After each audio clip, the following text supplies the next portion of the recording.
3장 1절부터 13절까지 다 읽으시고요. 오늘은 이제 읽는 것은 11절부터 13절까지만 읽겠습니다. 그런데 여러분은 전체 다 읽으시기 바랍니다. 제가 봉독해 올리겠습니다. 하나님 우리 아버지와 우리 주 예수는 우리 길을 너희에게로 갈 수 있게 하시오며 또 주께서 우리가 너희를 사랑함과 같이 너희도 피차간과 모든 사람에 대한 사랑이 더욱 많아 넘치게 하사 너희 마음을 굳건하게 하시고 우리 주 예수께서 그의 모든 성도와 함께 강림하실 때에 하나님 우리 아버지 앞에서 거룩함에 흠이 없게 하시기를 원하노라. 아멘. 네, 오늘 말씀의 제목은 하나님의 것을 붙잡으라. 제목은 주보에 나와 있는 대로 하나님의 것을 붙잡으라. 하나님의 것이 뭘까요?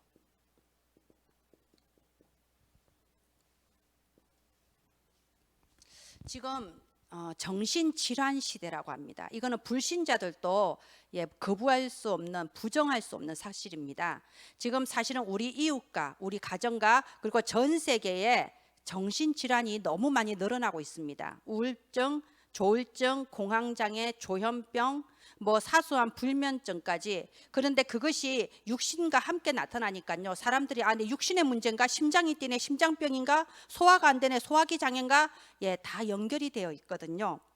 지금 이렇게 정신질환이 너무 극심하면서요, 견디다 못해서 극단적인 선택을 하는 사람들도 굉장히 늘어나고 있어요. 그야말로 237 병동이라고 할 수 있는 시대입니다. 그런데 어떻게 하면 일단 내가 치유받고 어떻게 하면 또 그런 사람을 치유하면서 우리가 승리할 수 있을까요? 오늘 이 문제를 완전히 끝낼 수 있는 보좌의 축복이 임하는 시간 되기를 바랍니다. 우리 오늘 읽었던 13절에 보면요, 너희 마음을 굳건하게 하시고 라고 되어 있습니다. 이게 마음을 강하게 먹어라 이런 뜻이 아니에요. 우리 흔히 나이 든 사람들이 그러잖아요. 정신력이 약해서 그래, 마음을 강하게 먹어라. 그렇게 해서 되는 게 아닙니다. 제가 진짜 부탁드리고 싶은 게요, 열심히 하려고 하지 마세요. 왜냐하면 열심히 필사적으로 나는 힘들지만 버티면서 한다 이러면요, 잠깐 되는 것 같아도 분명히 나중에 영적 문제가 올 수밖에 없습니다. 왜냐하면요, 보상 심리라는 게 또 있거든요. 내가 이만큼 필사적으로 나 자신을 억누르면서 했는데 왜 결과가 이렇지? 그러면 더 깊은 절망 속으로 빠져들 수 있어요. 그리고 잘 되었다고 해도 내가 어느 정도 내가 원한 대로 승리했다고 해도 이 영적인 병은요, 정신병하고 또 다릅니다. 표시 안 나게 뭔가에 중독이 될 수밖에 없고요, 뭔가에 집착할 수밖에 없고 남들이 이해하지 못하는 일들이 일어나는 겁니다.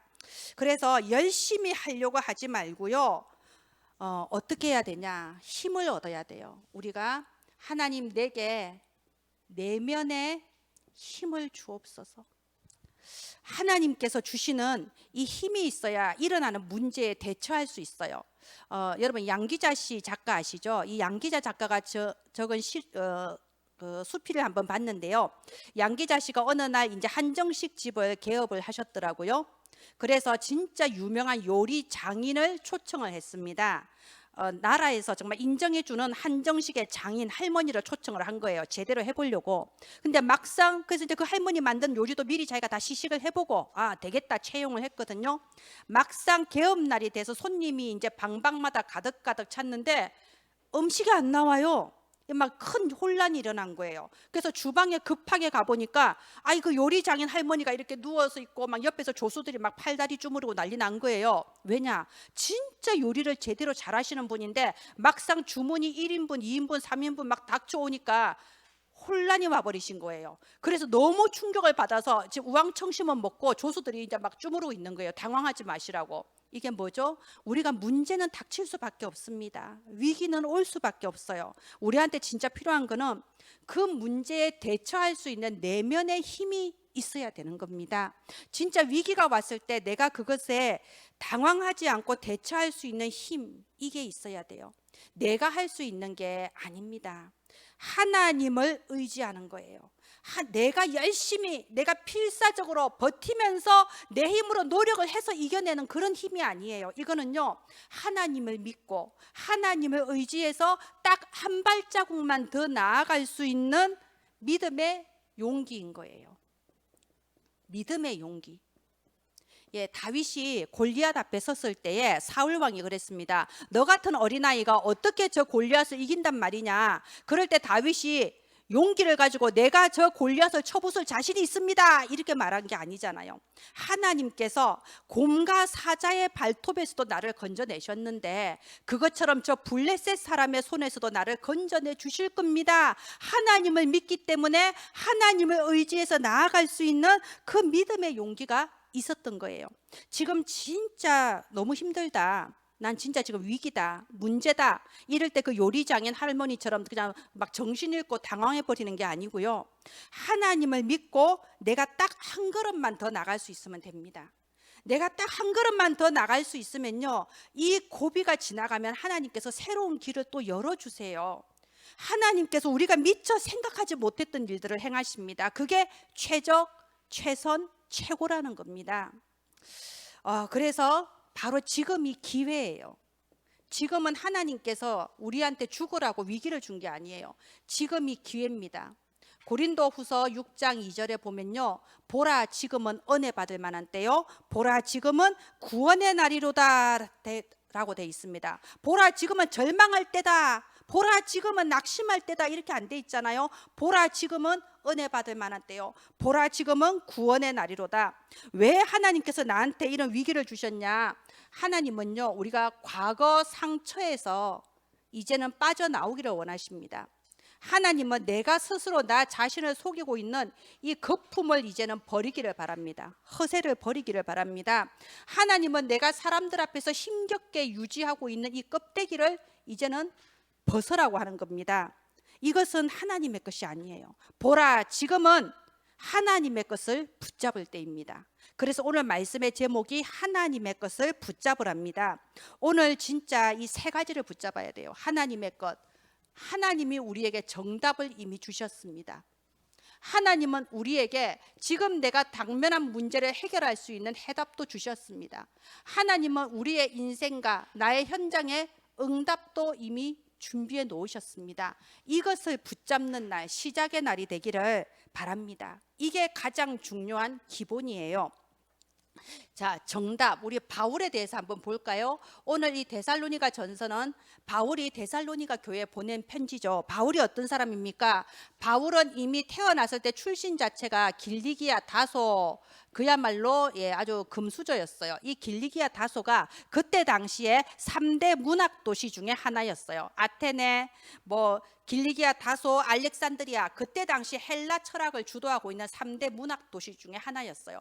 그래서 바울은요, 다른 제자들하고 달랐습니다. 다른 제자는 저기 갈릴리 호숫가에 못 배운 사람이었지만 바울은 언어와 그리고 철학에 능통한 사람이었어요. 그리고 이 바울은요, 가말리엘 문화에서 배웠다고 스스로 말하고 있습니다. 가말리엘은 그때 당시 최고의 율법학자였어요. 지금으로 치면 내 학벌이 서울대다, 지금 이렇게 말하고 있는 겁니다. 바울은 유대의 율법에도 능통한 율법학자였어요. 그리고 집안이 원래 이 길리기아 다소에서 부유한 집안이었습니다. 그래서 태어나면서부터 로마의 시민권자였어요. 우리 한국 사람들도 태어나면서부터 미국 시민권 얻고 싶어서 저 괌에 가서 막 출산하고 그러잖아요. 부유층이고 어느 정도 되는 집안인 거예요. 그리고 그러면서 유대의 최고의 그 결정기관 산헤드린 공회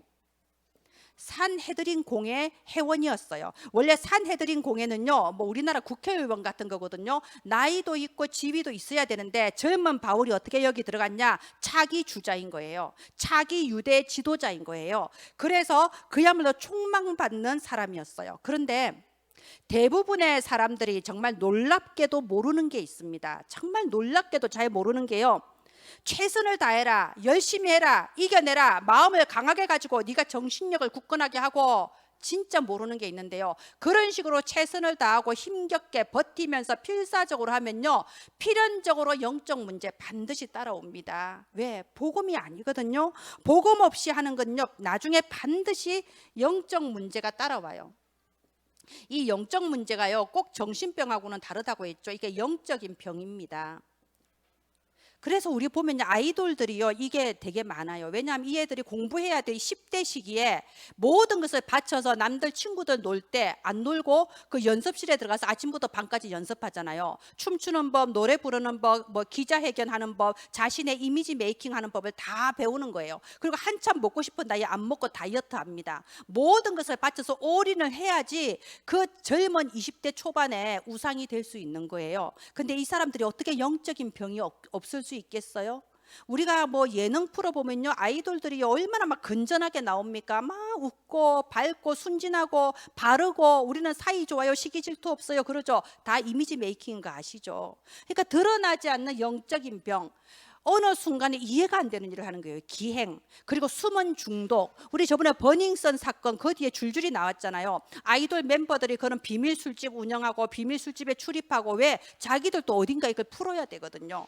자, 이게 영적인 문제, 영적인 병, 필연적으로 올 수밖에 없습니다. 바로 바울이 알지 못하는 이런 부분이 있었던 거예요. 남들은 잘 나가는 금수저고 유대 이스라엘 사이의 앞으로 차기 지도자인데, 남들은 알지 못하는 이 문제가 항상 갈급하고 답을 찾는 거예요. 그 답이 안 찾아지니까 남들보다 더 뜨겁게 열렬하게 그 올인하는 겁니다. 그래서 스데반이 순교할 때 그 옷을 맡아서 그 있었던 증인이고, 다메섹에 예수 믿는 사람 잡으러 달려갔잖아요. 왜? 이것 때문에, 자기가 갈급했기 때문에. 근데 어떻게 됐나요?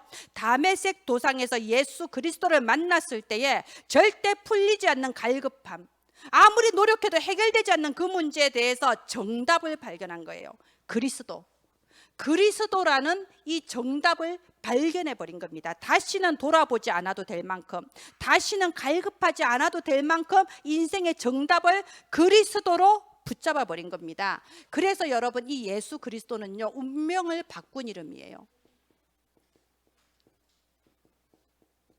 우리가 다락방 훈련 받고, 다락방에서 얼마만큼 훈련받고 나가서 자기도 다락방 하고 영접시키고 직분 받고 그런다고 운명이 바뀔까요? 아닙니다. 진짜 예수 그리스도가 내 인생의 정답이 되어버려야 돼요. 그래야 운명이 바뀌는 겁니다. 우리가 그리스도를 안다, 이건 무슨 의미냐면요, 요한복음 5장 24절에 사망에서 생명으로 옮겼느니라, 과거형이잖아요. 과거는 바꿀 수 없습니다. 옮겨졌습니다. 그걸 붙잡는 겁니다. 우리가 그리스도를 안다는 건요, 골로새서 1장 13절에 너희를 흑암의 권세에서 건져내서 사랑의 아들의 나라로 옮기셨다, 이게 그리스도를 안다는 거예요. 지옥에서 건져내서 천국으로 이미 옮겨버렸다, 이게 우리가 그리스도를 정답으로 붙잡았다는 겁니다. 로마서 8장 2절에요, 이제는 죄와 사망의 법에서 생명의 성령의 법으로 너를 해방하였다. 해방했다는 게 내가 그리스도를 붙잡았다는 겁니다. 그런데 보세요, 나는 옮겨졌고 나는 해방받았는데 아직도 내 마음과 생각과 내 입이 잡혀 있어요. 특히 여러분, 입으로요 계속 잡혀 있습니다. 우리 뭐 그런 말 잘하잖아요. 나는 어릴 때 이렇게 고생을 했고, 나는 부모 도움도 못 받고, 나는 정말 이런 사람 때문에 이렇게 고통받고, 정말 원통하고 절통하고 억울하다. 예, 다 사실이죠. 맞습니다. 우리 진짜 그렇게 억울하게 당했고요, 정말 부모가 마땅히 해야 될 노릇을 나한테 안 한 거 맞고요, 우리 정말 과거 생각하면요 억울하고 절통하고 원통한 거 맞습니다. 다 사실이에요. 없는 말 하는 거 아니에요. 문제는 뭐냐, 사실인데 사실을 내 입술로 말하고 사실을 내 머리로 생각할 때 그게 내가 사탄한테 잡혀버린다는 거예요. 내가 해방을 못 받았다는 겁니다. 내가 여기에 잡혀 있으면요 나중에 큰 문제가 옵니다. 이게 마귀의 틈이 돼버려요. 여러분, 겨울에 문풍지 발랐는데 틈이 있으면 거기로 황소바람이 들어오잖아요. 바람은 바늘 구멍인데 들어오는 그 구멍은 바늘 구멍인데 들어오는 바람은 황소바람이잖아요. 나는 조금 잡혀 있고 조금 말했고 그랬을 뿐인데 계속해서 재앙이, 문제가 내 주변에 계속 들이닥칩니다. 이게 굉장히 무서운 거예요. 그래서 하나님께서 너희는 근신하라, 깨어라, 너희 대적 마귀가 우는 사자처럼 삼킬 자를 찾아다닌다고 한 겁니다. 우리 잠언 6장 2절에도 보면요, 잠언 6장 2절 기억하세요. 네 입의 말로 네가 얽혔으며 내 입의 말로 네가 잡혔다고 되어 있습니다. 그래서 여러분, 벗어나야 돼요. 여러분 쇼생크 탈출 영화 아시죠? 가전 예를 쓰면서 탈출하잖아요. 몇 년에 걸쳐 완벽하게 계획 세워서 탈출하잖아요. 진짜 탈출해야 됩니다. 내가 쇼생크 감옥에서 탈출한다는 마음으로 과거에서 탈출해야 됩니다. 진짜 탈출해야 됩니다. 내가 쇼생크 감옥에서 탈출한다는 그런 마음으로 나도 모르게 나를 속이고 있는 거품, 허세에서 탈출해야 됩니다. 뭐가 하나님 자녀라는 거예요? 뭐가 복음 깨달았다는 거예요? 뭐가 정답을 붙잡았다는 거예요? 나를 속이는 거예요. 거품은 나를 속이는 거고 껍데기는 다른 사람을 속이는 거예요. 내가 이래 봬도 나 옛날에 이랬던 사람이야. 껍데기. 하나님께서는 우리가 과거의 상처와 거품과 껍데기에서 빠져나오라는 겁니다. 탈출하라는 겁니다. 여기서 벗어났을 때 진짜 그리스도가 내 인생의 정답이 되는 거예요. 그래서 보세요. 이런 사람의 특징이 뭡니까? 여유가 있어요. 진짜 정답을 찾은 사람은 여유가 있습니다. 바울이 보세요. 모든 걸 배설물로 여긴다고 그랬죠. 이 말이 뭡니까? 당신들이 그렇게 연연하고 당신들이 그렇게 중요하고 생각하는 거 아무 가치 없다. 그러니까 양보해 버리겠다. 너 다 해라. 이거예요. 제가 보면요, 진짜 훌륭하신 분들, 훈련 많이 받으시고 사역 많이 하시고 직분 받으신 분들이 교회 안에서 잘잘못 따지다가 세월 다 갑니다. 누가 잘했고 누구는 잘못했고 누구는 옳고 누구는 그르고, 그거 하다가 교회가 힘이 없어지고요, 교회가 무너지고요, 사람들이 교회를 떠나가는 겁니다. 그래서 교회를 등지는 거예요. 하나님이 싫어서 등지는 게 아니에요. 너무 중요하지 않은 것 가지고 따지다가 세월 다 보내는 겁니다. 왜요? 예수 그리스도가 내게 정답이 안 돼서 그래요. 내게 여유가 없어서 그래요. 바울이 배설물로 여긴다. 이게 뭐냐? 양보하는 겁니다. 뭐 별로 중요한 거 아니니까 너 다 해. 양보하고 그냥 뭐 수용해 주는 거예요. 여러분, 군대에서 여기 소말리아 같은 실시간으로 전투가 벌어지고 있는 소말리아 그런 데서 10년 동안 군인 생활 하다가 퇴역해서 광주에 이사 왔단 말입니다. 그래서 아파트에 살았어요. 어느 날 부녀회장이 연락 왔어요. 반상회 참석하라고. 뭔가 싶어서 가봤어요. 가보니까 반상회비를 내니 안 내니, 1,000원을 내냐 10,000원을 내냐 그거 가지고 싸우고 있어요. 그럼 소말리아에서 10년 동안 실시간으로 전투 치르면서 생사의 고비를 막 왔다 갔다 하다가 온 그 사람이 기가 차겠어요? 안 차겠어요? 그거하고 똑같은 거예요. 배설물, 여유. 정말 우리가 예수 그리스도로 내가 정말 끝나기를 바랍니다. 그리스도만 끝나는 겁니다. 별로 중요하지 않습니다. 정답. 자, 이렇게 정답을 붙잡았을 때 지금 나한테 그래도 당면한 문제가 계속 생기잖아요. 우리가 지금 천국 간 거 아니니까 계속 문제가 자꾸 생겨요. 이 문제를 우리가 어떻게 해결할 수 있을까요? 해답은요, 보좌의 능력이에요. 우리는 하나님께서 내게 보좌의 능력을 주셨습니다. 이 문제를 해결할 수 있는 능력을 주셨습니다. 자, 당면한 문제, 빌립보서 3장 20절에요. 너희 배경이 하늘에 있는지라 했습니다. 하늘 보좌가 우리의 배경이에요. 이거는 다른 세계인 거예요.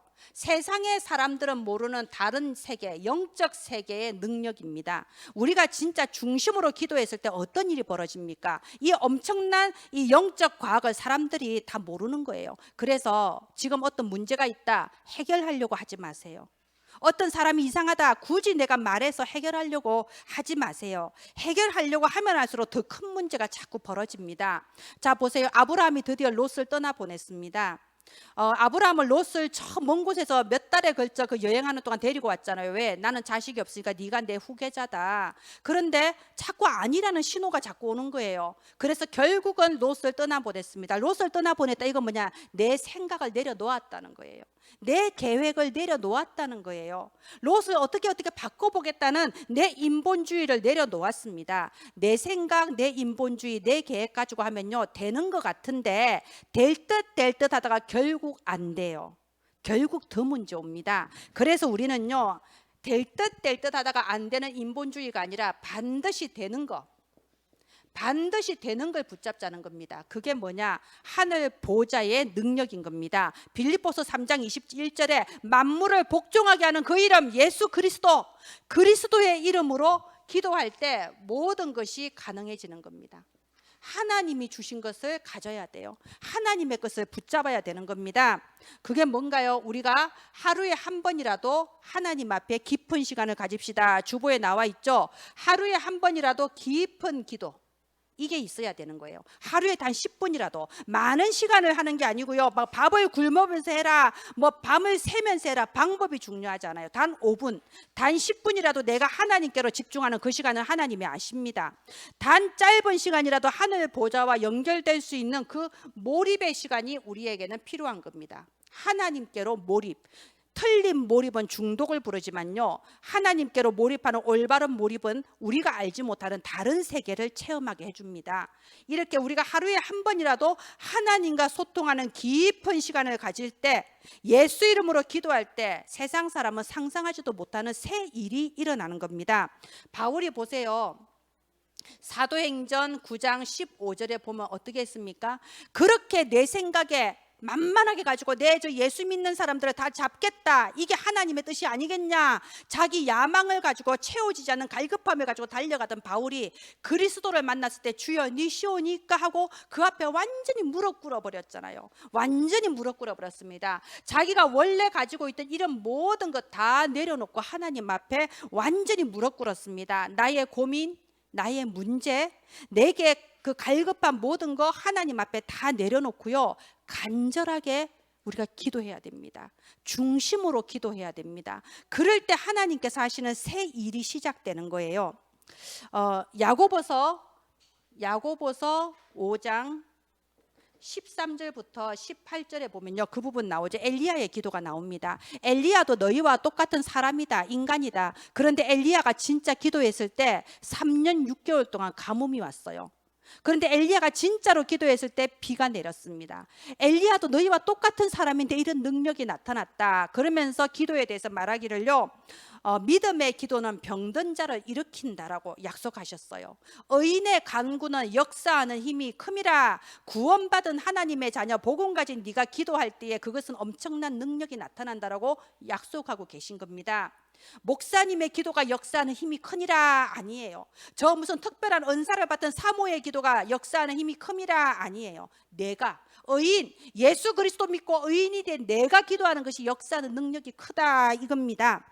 지금 237 나라 병동이라고 했죠. 237 병동이에요. 진짜 너무 정신문제, 우울증, 조울증, 공황장애, 조현병으로 자살률이 급증하고 있습니다. 이런 237 시대의 병동에 우리가요, 병든 자를 고쳐주는 사람이 돼야 됩니다. 정말 내 주변에 영적, 육신적, 마음으로 병든 사람 있으면요, 신방에서 기도해 줘야 됩니다. 내가 기도하면 병든 자를 일으키리라 믿음으로 기도하는 겁니다. 그래서 사도행전 16장 13절에도 보면요, 이 바울이 보세요, 바울은 전도하러 갈 때 전도부터 한 거 아니잖아요. 기도처가 있는가 하여 바울은 어느 곳에 선교를 하러 가든 어느 지역에서든 일단 기도할 곳부터 찾았어요. 일단 기도부터 했을 때 모든 문들이 열려진 겁니다. 바울이 한 게 아닙니다. 자, 우리가 이렇게 기도를 체험을 하는데요, 원칙이 있습니다. 기도의 원칙, 여기에 보이나요? 예, 원칙. 내 생각이 아니고요, 내 생각이 아니고 하나님의 말씀을 따라서 기도하는 겁니다.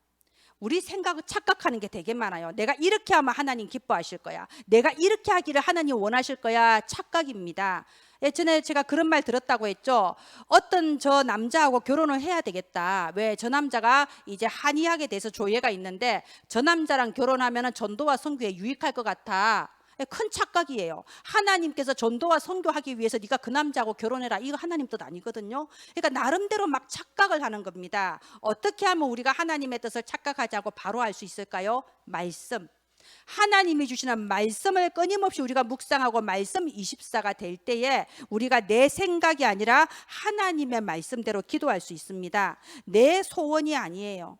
내가 원하는 대로 하는 걸 기도라고 하지 않습니다. 진짜 기도는요, 하나님의 계획을 찾고 기도해야 돼요. 하나님 원하시는 게 뭐냐? 내 것을 구하는 게 기도가 아닙니다. 하나님의 것을, 하나님이 내게 주신 그것을 붙잡고 하는 것이 기도입니다. 예, 우리가 이렇게 정답을 붙잡고 우리가 이렇게 하늘 보좌의 능력을 구할 때 따라오는 게 뭐죠? 응답이에요. 우리의 현장에 이제 응답이 따라옵니다. 응답 중에 최고의 응답이 뭡니까? 말씀 성취예요. 우리는 그렇게 오래 기도하던 게 이루어져야지 응답이라고 생각합니다. 우리 아들 제발 시험 붙게 해주세요. 시험에 붙어야 응답이라고 생각합니다. 응답은 그게 아니에요. 응답 중에 최고 응답, 우리가 받는 응답은 말씀 성취가 최고의 응답입니다. 그리고 이 말씀 성취라는 게요, 내가 오늘 붙잡은 기도 수첩 말씀이 오늘 내가 딱 성취가 되고, 이번 주에 강단 말씀 붙잡았는데 이번 주에 그 말씀이 딱 성취되고, 이게 말씀 성취일까요? 그렇게 될 수도 있지만요, 그거 잘못하면 무슨 무속인이 오늘 새가 이 카드를 뽑았으니까 이 카드대로 될 거다, 이거하고 비슷한 거예요. 그런 거 아닙니다. 말씀 성취라는 것은 평생에 걸쳐서 두고두고 성취가 되는 거예요. 그래서 우리의 삶은, 언약 잡은 우리의 삶은요, 언약의 여정이라고 하는 거예요. 언약의 여정. 하나님의 말씀 언약이 평생에 걸쳐서 이루어지는 언약의 여정이 바로 우리의 삶입니다. 요셉에게 말씀이 어떻게 성취가 됐나요? 요셉은 아버지의 야곱에게 언약을 딱 듣고요, 그걸 붙잡았어요. 언약 말씀을 붙잡았어요. 어떻게 성취됐나요? 노예로 팔려가면서 성취가 됐습니다. 노예로 팔려가는 게 말이 됩니까? 비극이고 재앙이죠. 근데 아니에요. 말씀 성취, 언약의 여정이었던 겁니다. 그러니까 노예로 팔려가면요, 여러분 옛날에는 갤리선이라는 게 있었잖아요. 노예선. 거기 가면 배 밑바닥에 갇혀서 죽을 때까지 해를 못 보고 거기서 노만 젓는 거예요. 힘 빠지면 채찍에 얻어맞다가 결국 죽으면 밖에 버리는 겁니다. 그런 노예가 될 수도 있습니다. 근데 어떻게 됐나요? 보디발의 집으로 팔려간 거예요. 왜 하필이면 애굽에, 왜 하필이면 보디발의 집에? 뭐죠? 보디발의 집에 있으면서 저 변두리 야곱 아버지 집에 있을 때는 절대로 배우지 못할 선진국의 경제를 배운 거예요. 전 세계 경제가 어떻게 돌아가냐, 이 경제를 보디발의 집에 있으면서 다 배운 겁니다. 그리고 그 다음에 어떻게 말씀 성취됐나요? 감옥에 간 거예요. 어떻게 감옥에 간 게 말씀 성취입니까? 근데 그게 말씀 성취, 언약의 여정이었던 거예요. 감옥에 가서 자기가 노예 상태에 있을 때는 절대 얼굴도 한번 못 만날 장관들을 만나기 시작한 겁니다. 정치라는 게 이렇게 돌아가는 거구나 배우기 시작한 거예요. 그래서 감옥 간 게 말씀 성취입니다. 그 다음에 드디어 바로를 만나서 총리가 됐습니다. 야, 성공했다, 잘 먹고 잘 살아야지 이겁니까? 아니지요. 총리를 통해서 또 다른 목적, 세계복음화, 이 세계복음화의 일에 심부름하기 시작한 거죠. 언약의 성취라는 것은 평생에 걸쳐서 성취되는 겁니다. 그러면 지금 내가 감옥에 있는 것 같고, 지금 내가 노예된 것 같고, 큰 재앙 당한 거 있어도 그게 언약의 여정이라는 거예요. 그 고비만 넘어서면 하나님께서 준비해 놓으신 최적, 최선, 최고가 있다니까요. 자, 우리 디모데 보세요. 오늘 데살로니가 전서 3장, 제가 1절부터 13절까지 다 보시라고 했죠. 3장 2절에 보면 디모데를 파송한다는 부분이 있습니다. 이 데살로니가 전서라는 편지 자체를 지금 디모데가 들고 가서 전달을 한 거예요. 자, 이 디모데는 어떤 사람인가요? 디모데는 루스드라 지역에서 만난 제자예요. 루스드라, 어떤 일이 벌어졌습니까? 바울 선교팀이 거기서 복음 전하다가 유대인들이 돌로 쳐서 죽여버리자, 돌을 막 던져서 거기서 죽어버린 거예요. 돌로 맞아 죽었습니다. 옛날에는요, 사람 죽으면 무덤에 묻는 거는 아주 극소수 사람이에요. 이제 부유층 이런 사람입니다. 대부분 사람 죽으면요, 사람 이렇게 시체 버리는 데가 따로 있어요. 그 옛날 우리 한양에도 시구문이라는 게 있었거든요. 한양 도성에 사람 죽으면 버리는 시구문, 그 시구문으로 버리는 겁니다. 이 바울이 돌에 맞아 죽었다고 생각하고 시구문으로 갖다 버린 거예요. 그래서 바울이 시체 더미에서 눈 뜬 거예요. 안 죽었어. 그리고 그러면 멀리 도망가야 될 거 아니에요. 그런데 다시 그날 밤에 또 들어왔습니다. 루스드라로. 왜? 루스드라 그 도시에 디모데라는 제자가 준비되어 있었거든요. 디모데를 잊을 수가 없는 거예요. 제자가 있으니까 또 들어간 거예요. 그 돌로 맞은 죽은 그곳으로. 그래서 제가 돌로 맞는 그 처참한 위기를 겪은 그곳이 디모데라는 후계자가 세워지는 축복의 통로였던 거죠. 언약의 여정. 예. 지금 내가 어떤 위기가 있어도 그것이 최적, 최선, 최고의 길입니다. 하나님께서 주신 내면의 힘으로, 하나님께서 주신 믿음의 용기로 한 발짝만 더 나가면 돼요. 대단한 거 아니에요. 나는 올인하겠다. 올인, 말 조심하세요. 나는 내가 해내겠다. 그럼 하나님이 무슨 필요 있어? 내가 하는데. 내가 필사적으로 하는 거 아니에요. 한 발자국만 더 나가면 됩니다. 하나님 믿고 이 시간표에 딱 한 발자국만 더 나가면 돼요. 힘과 용기를 가지고. 그럼 하나님이 하신 것을 우리가 발견하게 됩니다. 데살로니가 전서 3장 12절 한번 보세요. 아까 읽었죠? 3장 12절에 보면요, 이렇게 돼 있습니다. 주께서 우리가 너희를 사랑함과 같이 너희도 피차간과 모든 사람에 대한 사랑이 더욱 많아 넘치게 하사라고 돼 있습니다. 제가 요즘 하는 기도 제목이 있어요. 예, 좀 창피한데요. 하나님께서 요즘 주신 기도 제목이 있습니다. 하나님, 제가 사역이 아니라 사랑을 해야 되겠습니다. 제가 사역이 아니라 사랑을 하게 주옵소서. 우리 저번에 그 서서평 선교사 죽을 때 그 머리맡에 글자 써 있었죠. 예, not success but service. 성공이 아니라 섬깁니다. 저는 사역이 아니라 내가 사랑을 해야겠다. 저는 원래 그 사람 자체 생김새 하나님이 나를 창조하실 때 사명 충만하게 창조하셨어요. 난 원래 올인하게 창조된 사람입니다. 그게 내 성향이에요. 근데 하나님이 요즘 내게 지혜를 주시더라고요. 내가 하나님을 위해서 이거를 하겠다라고 막 사역을 할 게 아니고 진짜 하나님이 하시는 영원 사랑을 해야 될 때다. 그래서 제가 지금 그렇게 기도하고 있습니다. 제가 요즘 우리 교회 수요 예배, 오후 예배 때 치유 메시지 하고 있죠. 제가 지금 우울증, 조울증, 공황장애, 불안장애, 우울장애, 회피성 장애 여러 가지 장애가 있어요. 거기에 대해서 지금 차근차근 풀어나가고 있는데요. 뭐 때문에 치유 메시지를 하냐? 이겁니다. 사람 공부를 하자는 거예요. 사람 공부. 우리가 사람에 대해서 좀 알아야 됩니다. 예전에 제가 무속 사역할 때요, 신 받은 지 얼마 안 된 젊은 무속인 부부였거든요. 근데 좀 생활이 되게 어려운 것 같았어요. 그 사람이 이래 말하더라고. 자기가 자기 섬기는 귀신한테 이렇게 죄를 지내니까 알려주더라네요. 네가 사람 공부를 좀 더 해라고. 예, 귀신도 알아요.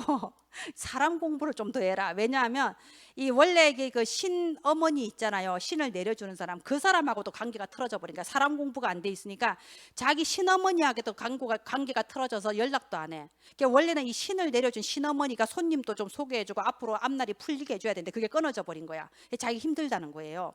그래서 내가 속으로 참 귀신도 안 해. 사람 공부. 예, 우리가 사람에 대해서 좀 알아야 됩니다. 사람은요, 우리가 그렇게 딱 단정지어서 말할 수 있는 존재가 아니에요. 사람은 창세기 1장 27절에 하나님의 형상대로 창조되었다. 사람은 한 우주와 같아요. 한 사람의 사랑이 굉장히 다양합니다. 근데 우리 실수가 사람을 평가의 대상으로 생각하는 거예요. 평가는 물건한테만 하는 거예요. 쓸모 있는 물건, 쓸모 없는 물건. 사람은 그렇게 평가할 수 있는 게 아닙니다. 또 우리는 어쩌면요, 사람을 막 신뢰하려고 그래요. 저 사람은 진짜 훌륭하다, 믿을 만하다. 사람은 신뢰의 대상이 아닙니다. 이 세상에 믿을 만한 사람 없습니다. 그럼 사람은 어떤 사람이냐? 사람은요, 사랑의 대상이에요. 우리가 믿는 것이 아니라 사랑을 주는 겁니다. 우리가 그 사람을 막 의지하는 게 아니고 그냥 내가 사랑을 베푸는 겁니다. 사람은 사랑의 대상이에요.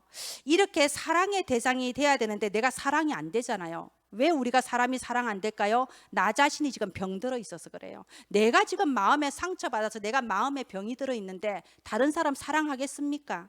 우리 스스로 나 자신도 평가의 대상으로 생각하잖아요. 내가 쓸모 있는 사람이 되면 다른 사람이 나를 좋아해 줄 것 같고, 내가 뭐 좀 잘못하면 다른 사람이 나를 거부할 것 같잖아요. 그러니까 열심을 다해서 잘해보려고 하는데 잘 안 되면 막 자존감 무너지고 막 이렇게 언둔해 버리고 그러잖아요. 예. 사람은 사랑의 대상이에요. 그래서 우리가 치유받아야 돼요. 그래서 수요 예배, 오후 예배 때 치유 메시지 하는 겁니다. 하나하나 이렇게 사람을 알아나가다 보면요, 어느 날 내가 뭐가 되어 있냐? 살리는 자가 되어 있을 거예요. 내가 치유받고 내가 또 다른 사람을 살리는 자, 치유 사역자가 되어 있을 겁니다. 이렇게 사람을 살리는 자가 되면요, 어느 날 또 하나님께서 나의 삶에 만남을 주세요. 나가서 전도 캠프 하면서 만나는 그 만남 말고요, 내 가정과 내 직장과 내가 있는 학교, 내가 있는 현장에 하나님께서 어느 날 사람을 만나게 해주세요. 치유받아야 될 사람을 만나게 해주세요. 전에는 그런 사람 만나면 인간도 아니야, 발로 차버렸잖아요. 근데 내가 치유받으면요, 살릴 수 있게 됩니다. 살리는 자가 돼요. 그걸 보고 뭐라고 하냐? 인생 캠프라고 하는 겁니다. 우리가 전도 캠프, 선교 캠프 이전에 인생 캠프가 돼야 돼요. 내가 치유받아야 됩니다. 이렇게 되면 이제 어느 순간에 마음이 딱 정해져요. 왜 이런 사람만 자꾸 만나게 할까? 왜 이런 이상한 사람만 자꾸 내 주변에 붙지? 왜 나는 이렇게 힘들어야만 하지? 그런데 이게 하나님이 내게 주신 천명이구나 깨달아져요. 이게 하나님께서 내게 주신 천명이구나. 나는 현장을 살리는 치유사역자가 될 사람이구나. 나를 통하여 살리라는 거구나. 천명이 깨달아지면요, 이제 거기에서 비로소 팀이 구성이 됩니다. 왜? 내가 전에는 팀 구성 못해요. 내 마음에 드는 인간 이 세상 한 명이라도 있어야지. 진짜 저는 제 중심에 고백합니다. 내 마음에 드는 사람 전 세계 70억 인구 중에 한 명도 없어요. 다 내 마음에 안 들어요. 뭐 내가 낳은 자식도 내 마음에 안 드는데 누가 내 마음에 들겠습니까? 그러니까 팀이 구성되겠어요? 절대 팀 구성 안 돼. 팀에서 이미 시달려 버려요. 그런데 내가 치유받으면요, 팀이 구성이 돼요. 그리고 지속할 수 있게 되는 겁니다. 하나님의 최고의 응답은 내 삶에 하나님의 말씀이 성취되는 건데요, 그 말씀이 어떻게 성취되냐? 내가 다른 사람을 살리는 현장의 치유자가 되는 거예요. 왜 나는 이렇게 고통을 받아야 됩니까? 고통받는 사람이 너무 많아. 그래서 내가 살리는 자가 돼야 됩니다. 그게 하나님의 뜻입니다. 네, 오늘 우리가 진짜 붙잡아야 되는 말씀이 뭘까요? 벗어나라는 겁니다. 탈출하라는 겁니다. 어디에서요? 과거의 상처에서 이제는 벗어나라. 거품에서 벗어나라. 껍데기에서 벗어나라. 만약 저와 여러분의 생각이 여기 잡혀 있다가는요, 나중에 진짜 큰 재앙 닥칩니다. 야고보서 3장 16절에 보면요, 야고보서 3장 16절에 보면 시기와 다툼이 있는 곳에는 혼란과 모든 악한 일이 있습니다. 내가 있는 곳에 혼란과 악한 일이 들이닥칩니다. 과거의 상처 어느 정도로 벗어나야 되냐? 아이고 그런 일도 있었네 하고 웃어 넘길 정도로 벗어나야 됩니다. 사람이 과거의 일에 대해서 말을 못하는 건 두 가지 경우예요. 하나는 말만 해도 열받아서 말을 못하는 거예요. 말만 하면 눈물이 막 쏟아져. 내가 옛날에 막 우리 어렸을 때 이래버리면요, 막 눈물이 막 쏟아지고 나한테 묻지 마. 어린 시절 묻지 마. 생각도 하기 싫어. 이래 말을 못하는 겁니다. 아직 치유가 덜 된 거예요. 하나님께서 더 은혜를 베풀어 주셔야 돼요. 또 두 번째 케이스, 나는 이제 벗어났어. 나는 웃어 넘길 수 있어요. 아이고 참 대단했네 그때 이러면서 참 그랬었구나. 웃어 넘길 수 있는데 왜 말을 못하냐? 다른 사람이 오해할까봐. 너무 극단적인 경우를 많이 당하다 보니까 나를 볼 때 이상한 눈으로 볼까 봐서 말을 못하는 거죠. 정말 벗어나기를 바랍니다. 별거 아니에요. 아까 말했죠. 소말리아에서 전투 정말 산전수전 공중전 다 겪다가 온 사람은요, 아무것도 아니에요. 배설물이에요. 양보할 수 있습니다. 버릴 수 있습니다. 그 정도 벗어나기를 바랍니다. 두 번째, 붙잡아야 돼요. 뭘요? 정답과 해답과 응답을 붙잡으세요. 이게 하나님께서 내게 주신 겁니다. 정말 오늘 내가 이거 붙잡겠다 결단만 해도요, 하나님께서 놀라운 응답을 체험하게 해주실 거예요. 오늘 진짜 저와 여러분이 먼저 치유받기를 바랍니다. 현장을 치유자, 현장을 살리는 자 되기를 바랍니다. 내가 먼저 해방받고 다른 사람 살릴 수 있을 만큼 내면의 힘을 얻고 내가 이 시간 한 발짝만 더 나아갈 수 있는 믿음의 용기를 얻게 되기를 바랍니다. 지금이 바로 기회입니다. 지금 하나님은 내게 은혜 받을 기회를 주셨어요. 오늘 자고 일어나면 아침마다 새 은혜, 아침마다 새 축복, 아침마다 새 계획, 이게 우리예요. 그러면 아침에 일어났을 때 나의 정답 대신 예수 그리스도 언약 붙잡고 하늘 보좌의 능력을 누리는 기도 속으로 들어가는 겁니다. 그러면 하루하루 나의 삶이 하나님의 언약이 성취되는 언약의 여정이 되는 겁니다. 오늘 말씀 성취의 축복의 주역이 되는 저와 여러분 되기를 주 예수님의 이름으로 축원드립니다. 기도하겠습니다. 하나님, 우리에게 오늘 한 걸음만 더 나아갈 수 있는 힘과 용기를 주시옵소서. 오늘이 귀중한 시작의 날이 되게 하소서. 나도 모르게 묶여있던 과거의 상처와 헛된 거품과 껍데기에서 완전히 빠져나오게 하옵소서. 우리를 속이던 사탄이 예수의 권세 앞에 물러가며 하늘 보좌에 새로운 축복이 시작되는 날 되게 하옵소서. 오늘 내가 치유받고 또 현장에 병든 자를 치유해 줄 수 있는 시작의 날이 되게 하시고, 참으로 내가 237 나라 살릴 주역으로 237 나라 살릴 응답이 지금부터 시작되게 하여 주시옵소서. 은혜를 감사드립니다. 모든 것을 주 예수 그리스도 이름으로 기도합니다. 아멘.